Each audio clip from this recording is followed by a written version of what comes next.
Bonjour. Une conférence organisée par l'Association pour Sainte-Victoire en novembre 2021 a permis de faire le point sur l'impact du feu de 1989 sur la faune et surtout la végétation de ce massif. Pour commencer, quelques mots sur l'ASV, l'association qui a organisé cette conférence. Elle est elle-même un produit de l'incendie de 89, qui a eu un gros impact sur Aix. 5000 hectares ont été brûlés et tous les Aixois ont été extrêmement touchés. Ça a donc permis de mobiliser très vite 14 associations, dont par exemple le Club Alpin français, les Amis de Sainte-Victoire, ou pour ce qui me concerne personnellement, l'association locale de Saint-Antonin-sur-Bayon.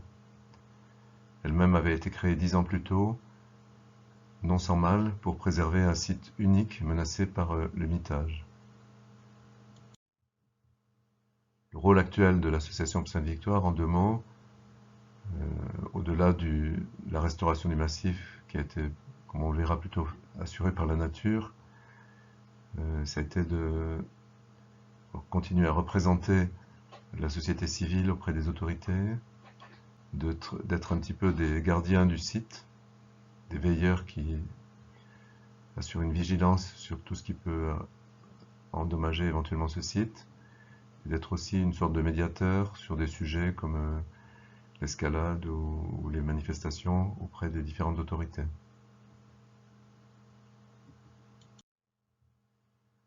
Au programme de cette vidéo, vous avez d'abord des rappels sur le feu et des photos comparées du paysage à une trentaine d'années d'écart par moi-même, Bénédicte de Saint-Laurent, puis quelque chose sur les interventions humaines, c'est-à-dire en gros les plantations, et enfin Gilles Chélan, qui est un spécialiste de la flore et de la faune sauvage, parlera de l'évolution naturelle de tout ce qui a pu survenir dans le massif. Pour commencer, voici une carte qui présente le passage du feu, qui est parti donc du barrage de Bimont et qui a atteint la commune de Pilaubier, même un tout petit peu Pourrières, dans le Var. 5000 hectares donc, en quelques heures, en gros 11 heures du matin jusqu'à 5-6 heures de l'après-midi. La progression du feu, elle est montrée sur ces quatre images. À 11h55, en fin de matinée, à cause des travaux de débroussaillement sur la commune de Saint-Marc-Jaune-Garde, un feu démarre. Très rapidement, en 10 minutes, il franchit le barrage de Bimont, parce que le Mistral s'était levé et était extrêmement fort. Une heure plus tard, il atteint le Sangle, la barrière du Sangle, et avec une branche qui s'en va vers la crête de Sainte-Victoire. À 13h36, c'est 38 plutôt, c'est-à-dire 1h30 plus tard, 1h40 plus tard, le feu atteint la crête de Sainte-Victoire. Voilà ce qu'a pu donner le feu la première après-midi, vue d'Aix. Voilà ce qui est devenu le massif 21 ans après, non, 31 ans après, en 2020. D'autres photos, cette fois-ci d'une part à la DRAC PACA et à un ami parapentiste, qui montre l'état du massif juste après le feu et en 2015. On voit que largement les arbres brûlés ont été remplacés par des nouveaux pins. L'autre fait spectaculaire, c'est l'oppidum de Saint-Antonin, vu d'une part du côté du prieuré, juste après l'incendie. On s'aperçoit qu'énormément de canyons ont été creusés, que l'érosion menaçait. Et le même site, 31 ans plus tard, avec une couverture végétale assez importante, mais encore des canyons, surtout au sud de l'oppidum, sur la droite. Une photo qui n'est pas forcément bien située dans la version récente. Donc c'est une des rares photos que j'ai pu faire après l'incendie, parce que pendant l'incendie lui-même, j'étais occupé à essayer d'éteindre autour de ma maison. Mais le lendemain et les jours suivants, le feu a continué, il y avait toujours des flammeroles et même des flammes, des fumées. Et donc on voit que ce genre de grand pin qui brûle n'a pas été remplacé, mais il y a déjà des pins assez importants de 400 mètres qui existent sur la zone. Ici c'est le village de Saint-Antonin, avec presbytère, la mairie et l'église. Et on voit l'oppidum qui est complètement dénudé, alors qu'à droite, on s'aperçoit que cet oppidum a retrouvé son couvert végétal. Encore une photo depuis le village de Saint-Antonin. Cette fois-ci, c'est l'oppidum de plus près. On s'aperçoit que les canyons sont totalement dénudés et bon, s'ils existent encore, ils sont largement recouverts de végétation aujourd'hui. Voilà, c'est une photo assez spectaculaire qui montre comment dans des endroits qui avaient totalement brûlé et où il n'y a pratiquement plus aucune végétation, des arbres, en majorité des pins, mais quelquefois quelques feuillus, sont venus par la suite. C'est en 2015, c'est-à-dire seulement 26 ans après l'incendie. Toujours l'oppidum de Saint-Antonin, dit oppidum d'Untinos. Ça montre d'ailleurs la croissance de la végétation, puisqu'il est impossible, c'est le même caillou qu'on voit en petit sur la photo de gauche et en gros sur la photo de droite, mais on peut pas prendre la photo de droite depuis la même position que la photo de gauche, puisque la végétation aujourd'hui est telle qu'à ce moment-là on ne verrait pas du tout la crête ni le caillou en question. Encore le même site avec la différence de croissance, enfin la croissance entre 2015 et 2021. Les arbres ont pris quelques mètres en quelques années. Ici, toujours l'oppidum d'Untinos, avec la paroisse sud de Sainte-Victoire, tout en haut la croix de Provence et la brèche des moines et le prieuré. On voit que l'oppidum était totalement noirci. Il est redevenu vert, largement, sauf sa falaise bien sûr. Et cette photo est intéressante parce qu'elle montre quelques arbres qui, isolés, ont réussi à... Enfin, n'ont pas été brûlés. C'est parmi les rares arbres qui étaient protégés par le fait qu'ils étaient au milieu d'un grand champ sur lequel le feu a couru très rapidement sans que l'arbre finalement ne souffre de la chaleur. Encore une photo spectaculaire de l'oppidum, cette fois-ci vue du côté ouest. On s'aperçoit qu'il y a un très large canyon en plein milieu, de couleur ocre. Alors même si un arbre le camoufle en partie dans la photo de 2021, on voit que cette béance a été largement comblée par la végétation. Il y a encore bien sûr des morceaux de canyon, mais beaucoup moins. Photo cette fois-ci qui est vue depuis un site que connaissent bien les grimpeurs, c'est-à-dire tout près juste au-dessous de la falaise des Deux Aiguilles. On voit à gauche des enrochements avec ce qu'on appelle la grotte du chien, une espèce de grotte qui est à mi-pente. Et bien sûr un paysage totalement désolé après le feu, avant que les coupes de bois brûlés n'aient pu être faites, et ce nouveau paysage 26 ans. Idem, photo à contre-champ, la même vue vers la montagne depuis le sentier qui monte au tracé noir, qui montre la différence donc, entre la période de 89, juste après le feu, pin encore non coupé, et 2015. Là, des photos depuis le refuge Cézanne, enfin, depuis la zone du refuge Cézanne, avec une forte surexposition, mais c'est très difficile de corriger les photos de la partie gauche, parce qu'en fait, du fait de l'absence de couverture végétale, finalement, il y avait un éclairement une illumination de la paroi qui était absolument incroyable ces jours-là, juste après l'incendie. Aujourd'hui, cette zone est devenue une zone de verger, comme on le verra, aménagée par le département des Bouches-du-Rhône. La même zone approximativement. On aperçoit en bas un olivier en 2021, non, en 2015 pardon, et puis alors qu'en haut on voit surtout des pins brûlés. Photo qui est due au grand site Sainte-Victoire, avec un oratoire assez célèbre qui est dans le premier lacet de la côte. J'observe d'ailleurs qu'on a remis une croix sur l'oratoire. Et un paysage désolé à gauche et des pins qui font une dizaine de mètres sur la droite. En 2019. C'était pour une exposition à laquelle j'avais participé. Voilà, il y a un petit ouvrage qu'on peut télécharger sur notre site qui montre beaucoup plus en détail, je crois, une cinquantaine de photos avec l'état comparé entre la période juste après le feu et la période à l'époque 2015, c'est-à-dire 25 ans après. J'en viens maintenant aux plantations passées. On peut considérer que depuis l'incendie, à peu près 120 000 à 150 000 plants ont été plantés, essentiellement sur le cœur du massif, des communes comme Saint-Antonin ou bien de l'autre côté Vauvenargues, Saint-Marc-Jean-de-Garde. Bon, ça paraît beaucoup, mais c'est extrêmement peu par rapport à la régénération naturelle. Des travaux scientifiques montrent que sur 1 m² chaque année, il y a à peu près 1 à 2 semis de pins. Je peux l'observer moi-même sur la partie dont je m'occupe. Et en fait, si tous ces pins survivent, ce qui n'est pas forcément le cas, puisqu'ils se gênent les uns les autres, grosso modo, il y en aurait 450 millions sur les 3000 hectares de forêt de pins qui ont brûlé.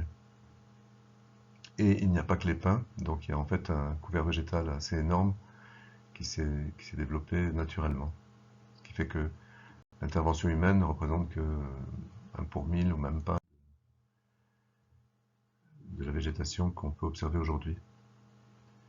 Tout ça pour dire, l'implantation c'était bien, mais il faut relativiser. Il faut savoir que dans l'histoire et dans la suite du diaporama, Gilles Chélan le montre complètement, il y a eu des états de végétation extrêmement différents sur le massif. Après une période avec un gros couvert végétal au Moyen-Âge, peu à peu, avec l'extension de l'agriculture, on a dénudé le paysage, on a construit des pâturages ou fait des restants pour cultiver un peu partout. Mais en 1900, finalement en 1900 ou en 1950, on voit qu'on avait un paysage relativement dénudé. Par exemple, sur la photo de droite, la ferme de Coquille, qui appartient au département aujourd'hui, qui était une bergerie, est devenue totalement invisible avec les grands pins et les cyprès qui poussent devant. Alors dans ce contexte, quelques mots sur les plantations. Elles ont été localement très importantes. Il y a des endroits où on a beaucoup planté, mais finalement elles étaient surtout symboliques. Enfin, où elles étaient souvent symboliques. Il y a ici plusieurs expériences, plusieurs acteurs qui ont planté, je vais y venir. Des méthodes qui ont été très différentes, quelquefois des commandos qui plantaient plutôt en hauteur pour des arbres avec des graines lourdes, comme par exemple le chêne, dont les glands sont lourds et ne peuvent pas être transportés facilement par le vent, seulement par gravité en descendant. Et puis des gens au contraire qui ont des grosses plantations très organisées, des plantations qui ont été faites quasiment à l'entreprise, d'autres par des associations, etc. Ce qui est commun à toutes ces plantations, c'est qu'en général on n'a pas cherché à refaire un couvert végétal productif, sauf peut-être pour des oliveraies, quelques truffières qui ne sont pas vraiment exploitées, des vergers, bon, un peu exploités, et des cédrés qui ont un caractère naturel. On a cherché plutôt à renforcer la biodiversité en introduisant ou en renforçant des espèces qui risquaient de disparaître. Et puis il y a eu près de l'habitat, près des villages, des plantations d'un caractère symbolique d'arbres assez grands, souvent des cyprès, des arbres de Judée, etc. À tout seigneur, tout honneur pour l'ASV, l'Association Sainte-Victoire, aidée par la DREF, une association qui s'occupe du reboisement de la forêt provençale et qui est toute petite. Plus de 100 000 plants, exactement 103 000 d'après des inventaires qu'on a, ont été plantés jusqu'en 2018, dont au départ peut-être 95 000, non 98 000 par l'association Sainte-Victoire elle-même avec l'aide de la DREF. Des énormes plantations quelquefois, avec un gros apprentissage puisque les premières plantations étaient souvent mal faites. On avait des lots de petits plants, de planceaux minuscules, quelquefois une centaine d'une espèce donnée qu'il fallait mettre un peu partout. Voilà, on a essentiellement planté des feuillus et par la suite on a planté plutôt dans des sites isolés, par exemple dans les vallons de Saint-Cerf ou bien près du refuge Cézanne, enfin différents endroits où on nous permettait de planter. Et après que l'ASV, qui n'était pas forcément convaincu et arrêté les plantations, la DREF seule a continué, planté environ 5000 plants, mais qui sont peut-être plus spécialisés, plus spécifiques à des endroits comme Roquehaute, le refuge Cézanne, le versant nord et Saint-Cerf, avec des gens assez efficaces et habitués à grimper et à faire rapidement de belles plantations. Là, vous avez la photo d'une plantation de l'ASV pendant l'hiver 89-90, avec le type de plants qu'on plantait, des érables, des chênes. Le bilan de tout ça, et selon un ami, Jean-Philippe Charles, est assez impressionnant, puisqu'on a fait 766 sorties, avec 1366 participants différents, 640 stations, c'est-à-dire à peu près tout le massif a été investi par des petites plantations par-ci par-là, en majorité dans des endroits protégés du vent, du soleil et des sols qu'on essayait un peu profonds, sauf, photo de droite, quand la mairie de Saint-Antonin, à l'époque, nous a imposé une plantation sur une colline complètement impropre à la plantation, en fait, et qui d'ailleurs avait fait l'objet d'une installation qu'on trouvait un peu scandaleuse, qui étaient des chariots qu'on aperçoit faits par un Chinois, d'où le nom aujourd'hui de ce champ qui s'appelle Champ du Chinois. Et dans ces chariots, il y avait de la cendre, des bois brûlés, je sais plus quoi, des broussailles et des cailloux, je crois, quelque chose comme ça. Alors le résultat de nos plantations est très modeste, en gros 20 à 25% de reprise, quelquefois beaucoup plus pour des espèces comme le frêne à fleurs, l'érable, et encore l'érable c'est pas forcément facile, mais dans beaucoup de cas moins de 5%, avec des échecs assez surprenants qu'on va le voir sur des exemples.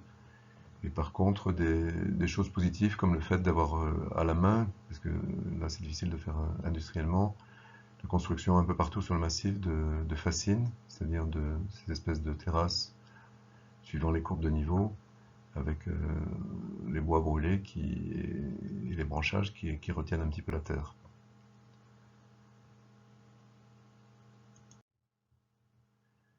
La pousse a été très variable. Ici, une plantation sur un terrain que je possède en face du village. On s'aperçoit que la même espèce qui est de l'érable de Montpellier est quelquefois restée nain. Sur la photo de gauche, j'ai mis ma botte à côté de bonsaï d'érable qui ne dépasse pas 10 cm. Un peu plus loin, il y a un autre érable qui a cru jusqu'à 1 mètre et qui stagne depuis plusieurs années à 1 mètre. Je pense qu'il n'ira pas beaucoup plus haut, mais qui a 32 ans également. Et puis un peu plus haut, dans un endroit qui apparaît pas forcément plus favorable a priori, encore le même type d'érable qui lui mesure 3 mètres. C'est relativement une exception. Une autre association qui a beaucoup planté, c'est l'association qui gère le prieuré, les Amis de Sainte-Victoire. Le prieuré, c'est un espace qui est tout à fait au nord qui est à la crête du massif, plutôt côté versant nord, au-dessus de Vauvenargues et de Saint-Antonin. Eux, ils ont fait une grosse expérience de plantation avant le feu, qui a montré que finalement, malheureusement, tout brûlait. Et puis après le feu, ils ont beaucoup insisté sur des plantations près du prieuré, en versant nord, avec des gros efforts pour planter dans des secteurs rocailleux, et aussi avec pas beaucoup de réussite, comme on va le voir, et par contre une relativement belle réussite pour des cèdres de l'Atlas qui ont été replantés un petit peu partout entre le prieuré et ce qu'on appelle le pré des moines. La réussite globale est de 15%. Les cèdres prospèrent et essaiment. Peut-être qu'un jour ils descendront vers Vauvenargues, probablement, dans très longtemps. Mais par contre, il y a un taux de survie très faible pour les autres espèces, malgré les efforts qu'a fait l'association des Amis de Sainte-Victoire pour creuser à la pioche des trous avec un peu de terre pour chaque arbre planté et surtout arroser. Ils avaient installé une piscine alimentée par hélicoptère et chaque arbre a été arrosé pendant 2 ou 3 étés de suite. On voit par contre sur la photo de gauche, il y a déjà quelques années, la belle croissance des cèdres qui montent vers le prieuré, qui se reproduisent. Le département des Bouches-du-Rhône, lui, a fait des plantations plus industrielles, enfin plus productives en fait, sous forme de vergers, essentiellement oliviers, mais aussi amandiers, figuiers et chênes truffiers, dans le secteur de Roquehaute jusqu'au refuge des ânes qui lui appartient. et avec une réussite proche de 100% dans la mesure où les manquants sont remplacés et où un agriculteur professionnel vient entretenir les arbres qui sont tous bénéficient d'un arrosage automatique. Pour l'ONF, le bilan est moins satisfaisant. L'ONF a été mandaté pour replanter dans plusieurs secteurs, dont au-dessus du village Saint-Antonin, qui est assez symbolique. C'est un endroit très fréquenté, entre autres, par les grimpeurs ou les randonneurs. Plusieurs milliers de plants ont été plantés sur l'oppidum, sur les flancs de l'oppidum, avec des trous faits à l'explosif, ce qui permettait d'ameublir à peu près 1 m3 de sol à chaque fois, petit explosif. Et puis un plan était déposé, un plan assez grand, déjà de peut-être 50 cm, avec un tuteur, un tube en plastique, une nappe de paillage, c'est-à-dire une espèce de plastique fixé par des clous en plastique également, sur à peu près 50, un demi-mètre carré, un quart de mètre carré. Et voilà. Et tout ça est resté d'ailleurs en place en général. Il n'y a pas eu d'arrosage. Le résultat était assez misérable, 10% de réussite, sauf pour les grandes plantations qu'a fait également l'ONF, essentiellement pour des cyprès, des oliviers, à proximité de la commune là, les résultats ont été bons. L'entretien a été très insuffisant, c'est-à-dire qu'il n'y a pas eu d'arrosage, bien sûr, et puis ce qui était important la première année, donc il fallait compter sur une année assez arrosée, ce qui a été le cas d'ailleurs juste après l'incendie. Les 2-3 années suivantes ont été plutôt bonnes, heureusement, mais par la suite il y a eu des grandes années de sécheresse. Donc ici on voit sur la droite un tube plastique qui est censé protéger l'arbre, qui est à moitié détruit et qui est resté en place. J'en ai enlevé des milliers, mais il en reste beaucoup. Et il reste encore plus de petites nappes plastiques qui en fait gênent probablement à présent la croissance des rares petits arbres qui ont poussé. À gauche, vous avez un dépressage, comme on dit, de l'ONF, c'est-à-dire la coupe de peut-être un pin sur deux, mais tous ces arbres sont coupés simplement à la base et au milieu, et ensuite laissés en place à peu près tel quel, sans constituer de fascines, ce qui est un petit peu dommage. Enfin, c'est mieux que rien, puisque ça évite peu à peu ces branchages vont pourrir, créer une biomasse, et puis il y a des insectes qui peuvent venir loger sur place. Encore un autre type de plantation, c'est une association qui d'ailleurs était membre au départ de l'association de Sainte-Victoire et qui en est sortie, qui s'appelle Reboisement et Protection du Centre Sainte-Victoire.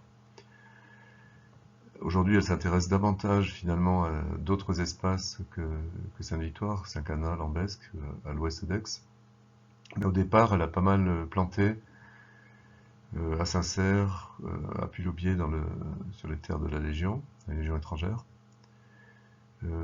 Sa méthode était intermédiaire entre celle de l'ASV et du département, c'est-à-dire elle pouvait planter là où les communes voulaient bien, plutôt sur des terrains labourables, mais quand même avec pas mal de rochers, comme on le voit sur la photo de droite. Et une réussite qui est forcément plus grande, même si elle n'a pas forcément pu arroser, et qu'elle estime à 80%, 85%, mais qui a baissé récemment à la suite d'années de sécheresse.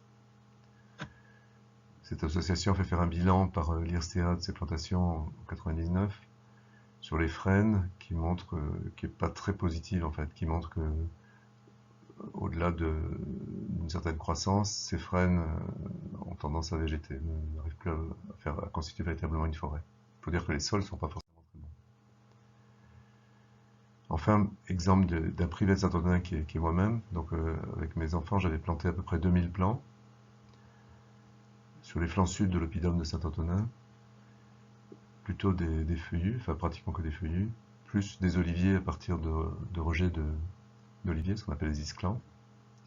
Et puis un peu tout ce que je pouvais trouver comme plants, comme graines naturelles dans le village, des micocouliers, des arbres de Judée, des amandiers qui ressèment ou des figuiers, enfin des petits arbres qui repoussent un peu partout dans les plates-bandes. Ce qui a été fait par contre, c'est des fascines et des terrasses pour essayer de retenir la terre et l'eau. Le sol est très très pauvre. On voit sur la droite, par exemple, la première photo, un frêne qui essaye de pousser entre deux pins qui sont sur le premier plan, et puis un genévrier, j'ai l'impression, qui est en hauteur, sur un des canyons justement, mais les frênes arrivent à tenir. à droite quelques frênes en fait à l'automne qui ont pris peut-être 4-5 mètres pour les plus grands et qui sont dans un vallon de canyon et eux ont l'air de tenir la terre et de survivre. En moyenne, il y a peut-être eu 20% des arbres qui ont repris, dont une majorité de bonsaïs de moins de 1 mètre et puis quelques arbres de plus de 10 mètres. Voilà l'exemple des fascines. Alors sur la photo de gauche, on peut apercevoir, si on a de très bons yeux, des fascines qui sont au départ d'un canyon. C'est important de les faire à l'endroit où l'érosion commence le plus, avant que tout commence à dégringoler comme les gros cailloux qu'on voit, les gros rochers qu'on voit dans le bas. Et puis à droite, des fascines vraiment très sommaires qui sont faites à partir simplement du fait d'étaler les bois coupés et les branchages de façon à ce que ça puisse un tout petit peu retenir la terre et l'eau. Ce qui serait idéal, bien sûr, ce serait de broyer ces feuillages, mais c'est pas fait, comme ça a été fait dans la fascine du milieu, qui est due au département. Donc plutôt au Grand Site Sainte-Victoire. Exemple de réussite, je ne vais pas entrer dans les détails, mais selon Jean-Philippe Charles, et je confirme, il y a 2 espèces qui viennent bien sur le versant sud, qui est un versant difficile, puisque exposé au soleil et très asséché. C'est l'arbousier, en particulier dans les creux, et dès qu'il peut y avoir l'ombre d'un autre arbre, comme le pin qui est une bonne espèce pionnière, bien sûr, et puis le pin sylvestre, qui avait à peu près disparu et qui aujourd'hui commence à recoloniser certains espaces. Alors pour terminer, un débat sur qu'est-ce qu'il faudrait faire à présent. Il y a 2 écoles, des personnes qui pensent que la nature fait mieux que nous. Le slogan initial de l'association Sainte-Victoire était vraiment très discutable. Il disait Sainte-Victoire sera demain la victoire des hommes. En fait, c'est pas du tout la victoire des hommes, c'est la victoire de la nature ou de la création, la force de la vie, quoi, qui est plus forte que tout. Et en fait, selon cette école, il suffit d'accompagner la nature, d'éclaircir les zones trop denses, favoriser les feuillus, débrancher par exemple le bas des pins. Et bon, on peut considérer que, de façon visible en tout cas, la montagne a retrouvé son aspect arboré. Et puis il y a une autre école de passionnés qui considère qu'il faut continuer à planter, sélectivement et localement, et que la nature, elle passe d'un déséquilibre à un autre, qui n'est pas forcément optimal, et si on veut, à relativement long terme, aller vers l'optimum, il faut continuer à introduire des espèces un peu plus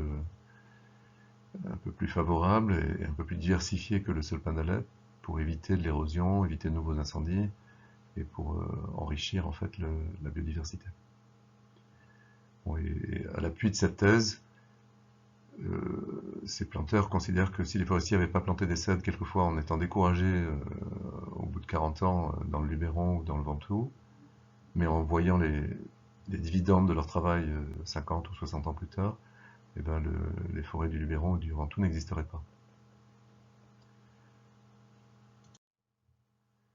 Les plans à privilégier, je ne vais pas entrer dans les détails, en disant en gros c'est assez connu, et il y a sur ce transparent une liste, c'est bien pour des arbres, des arbustes. Il ne faut pas négliger les fruitiers, parce qu'en fait il y a beaucoup de poiriers faux amandiers, c'est un petit fruitier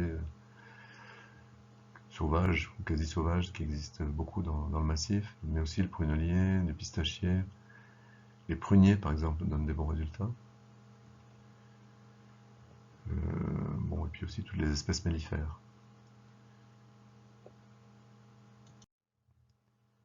Le paysage visible, comme je le disais, a été largement reconstitué. C'est un nouveau mix, avec probablement un déplacement par rapport à ce qui existait auparavant. Malheureusement, certaines espèces ont été quasiment éliminées. Pratiquement tout a brûlé, sauf Henri Pissil, le long de notre petite rivière qui est le Baillon. Pareil en versant nord. Mais la végétation est redevenue dense à tel point que pour moi c'était très difficile de retrouver les sites des photos que je montrais dans la première partie. Au total, il n'y a pas eu de grand incendie dans le massif depuis 89, probablement parce qu'il y a une meilleure surveillance, mais aussi parce que disons, le grand site, les communes et autres acteurs ont pu maintenir certains espaces ouverts en évitant la trop grande continuité de la forêt qui existait auparavant. Voilà, alors quelquefois, nous, les associations, on se plaint de propositions qui sont un peu parisiano-centriques, c'est-à-dire on regarde Sainte-Victoire vue de très loin sur la carte postale depuis Aix, ou bien donc on veut des falaises à nu, on regarde surtout depuis les routes, alors que nous, ce qui nous intéresse également, c'est ce qu'on voit du massif quand on monte un petit peu, ou bien quand on se balade sur les sentiers. Bon, et puis c'est beau de garder une Sainte-Victoire à peu près vierge, mais il ne faut pas laisser juste à côté, dans la proximité, des immenses champs solaires, des éoliennes, tout le mitage qui est autour de l'ex-National 7. Un exemple de ce que demande dans cette étude, par exemple, qui par ailleurs est très, très bien faite. Euh, bon, ben, en gros, les paysagistes voudraient que les falaises restent identiques et qu'à la limite qu'on coupe les arbres qui diminuent la taille de la falaise, quoi, ce qui est un peu choquant pour les habitants. Et concernant l'aspect protection limitée, en fait, il y a une très bonne protection au nord du CD17, depuis le Tolonnais qu'on voit tout en bas, ensuite Beaurecueil et après Saint-Antonin. Tout le plateau, tout Saint-Antonin, sauf le Bouquet, est protégé, classé en fait grâce à Gaston Defferre. Et puis qui avait une maison sur place, hein, c'était son intérêt. Il a fait peser ça d'ailleurs sur l'association de Saint-Antonin, qui nous a valu beaucoup d'ennuis. Et puis après, sur Puy-l'Aubier, il n'y a pas de protection, sinon un poste, ouais, maintenant un PLU, qui sont relativement protecteurs, mais surtout parce que les viticulteurs aiment leurs vignes et qu'ils n'ont pas voulu planter dans les vignes, mais il faudrait en fait quand même protéger davantage le site de Puy-l'Aubier et de même protéger le versant nord. Parce qu'il y a de tels appétits fonciers forcément dans cette zone qu'il y a toujours des dangers. Le classement de la route Cézanne par Malraux 1954 a disparu récemment, en 2016, et nous sommes pleins, les associations, et on attend toujours un classement en site patrimonial remarquable qui ne vient pas.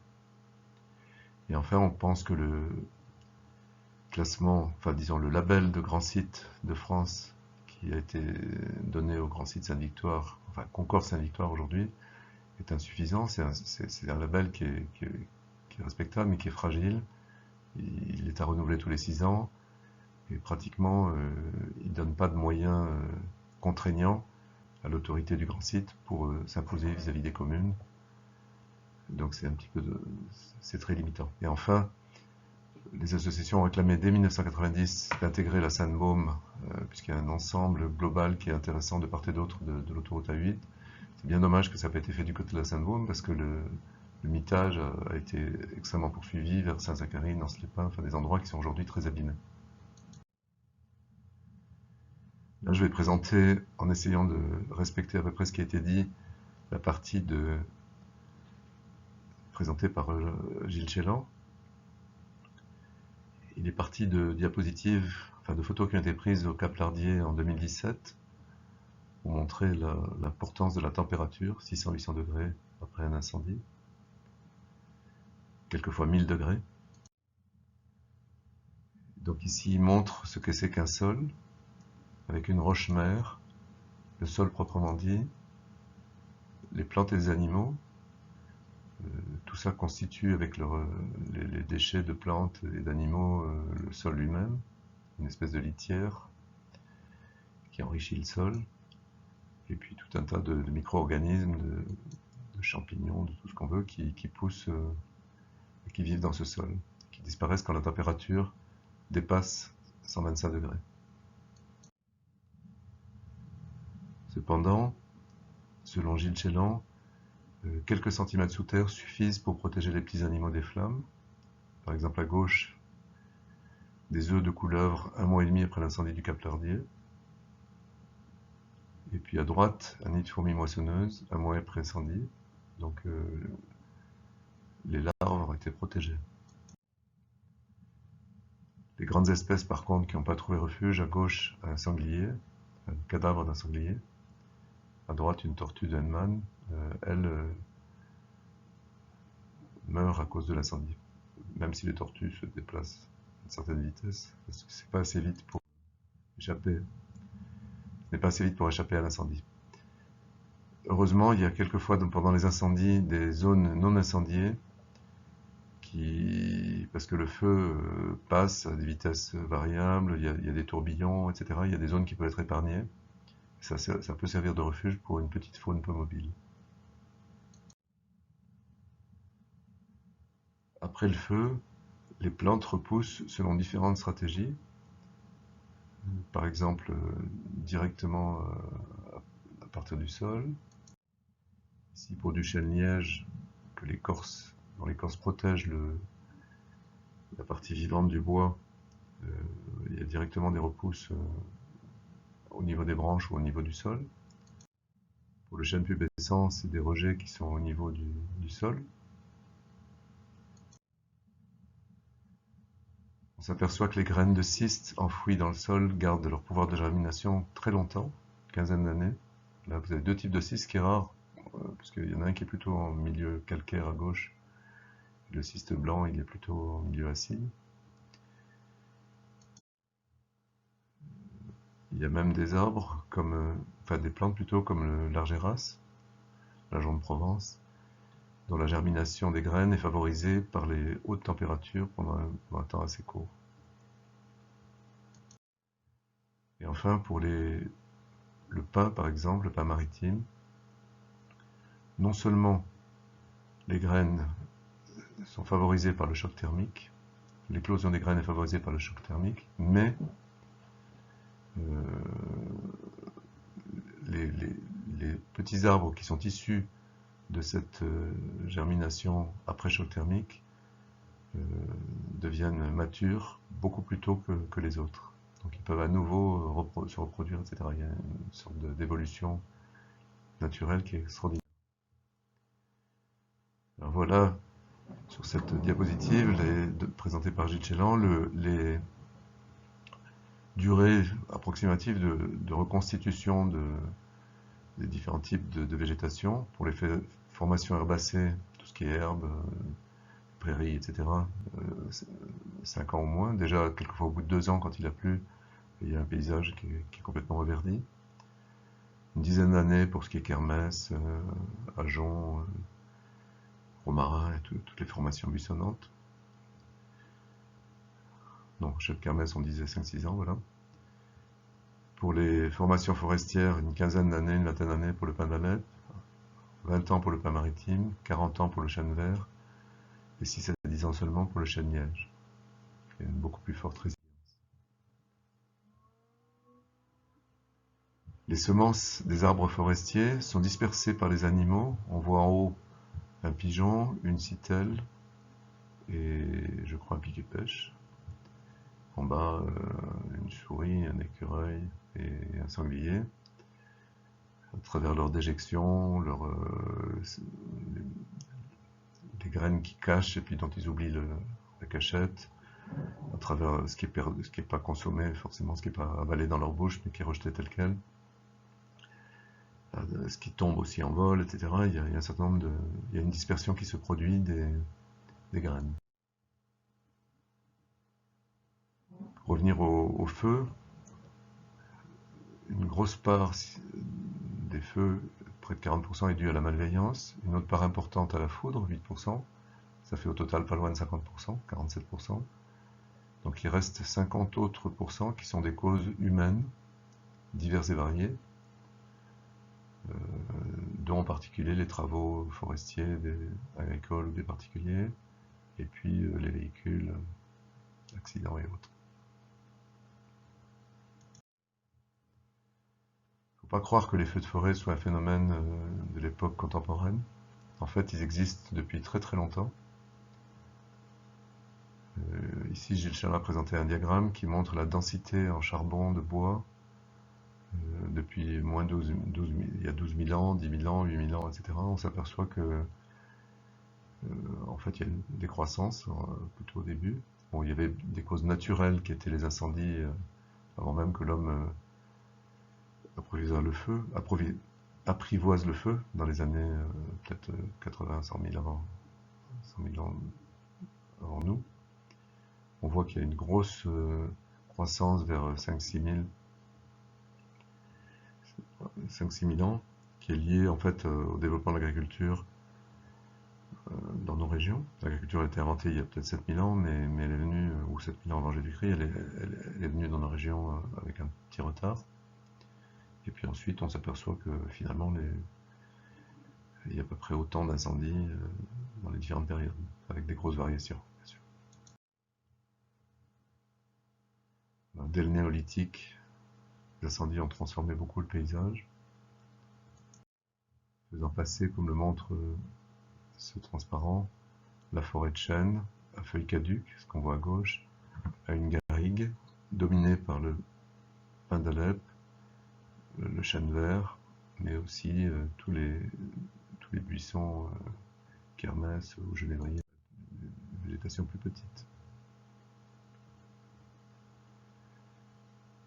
Ici, on aperçoit l'évolution de la végétation d'après 3 cartes présentées par Gilles Chélan. La carte de Cassini, la D Cassini, à différentes époques, entre 1750 et 1815. On voit qu'il y a une très grosse tache verte dans la partie en haut à gauche, le bois d'Iligorès, en gros qui allait d'Aix pas très loin de la Durance. On voit l'espèce d'œuf qui est au milieu, milieu en bas, c'est Sainte-Victoire, avec le sangle. Et puis aussi des très grandes forêts sur la droite, qui correspondent au domaine de Saint-Hilaire, disons, commune d'Olière actuellement, Olière, Pourcieux, enfin toute cette zone. En 1899, la forêt du Ligorès a encore cru, et surtout, elle a, à travers une croissance dans Sainte-Victoire, elle a atteint même vers Auvenargues, elle a rejoint la forêt du Haut-Var. Et aujourd'hui, sur le document d'orientation du Natura 2000 de 2005, on s'aperçoit qu'il y a une forêt très importante en fait au nord de Sainte-Victoire. Essentiellement au nord. Au sud, il y en a un petit peu, mais il y a de l'agriculture en fait sur le sangle. Il y a aussi de la forêt.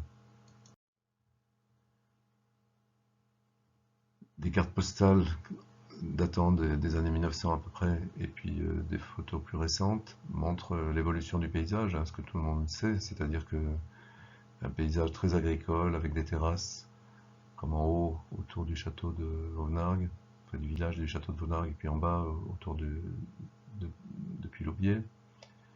On s'aperçoit que en gros le pin d'Alep a colonisé quasiment toute la colline.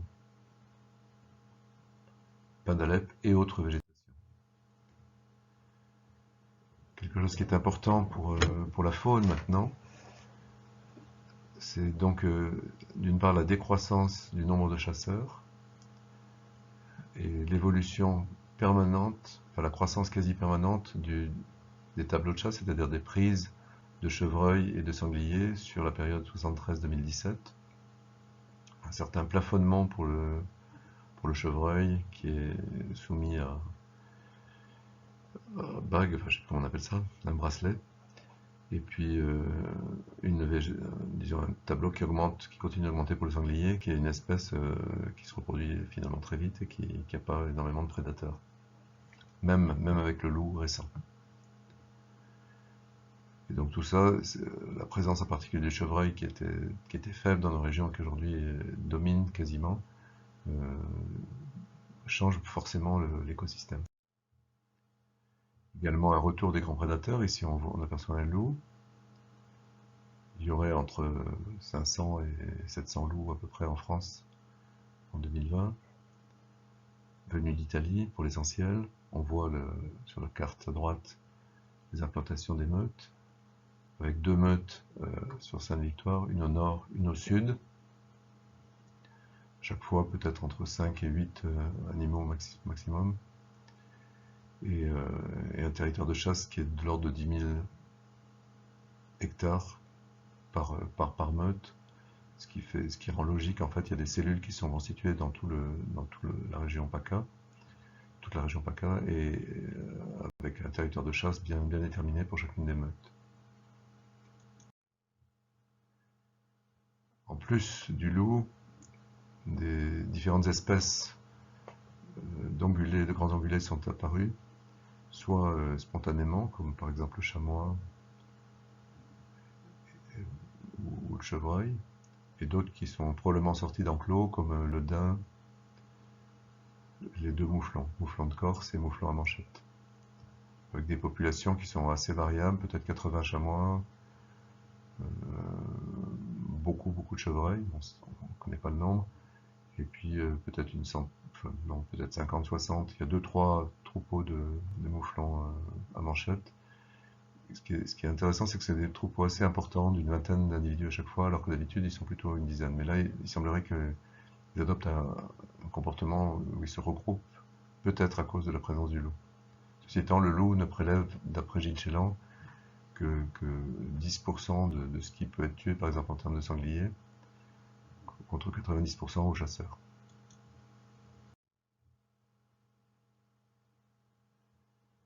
Concernant les départs de feu, Gilles Chélan a présenté cette carte, enfin ce diagramme plutôt, avec le nombre de feux et les surfaces brûlées supérieures à 1 hectare dans les Bouches-du-Rhône sur à peu près la même période, 73-2020.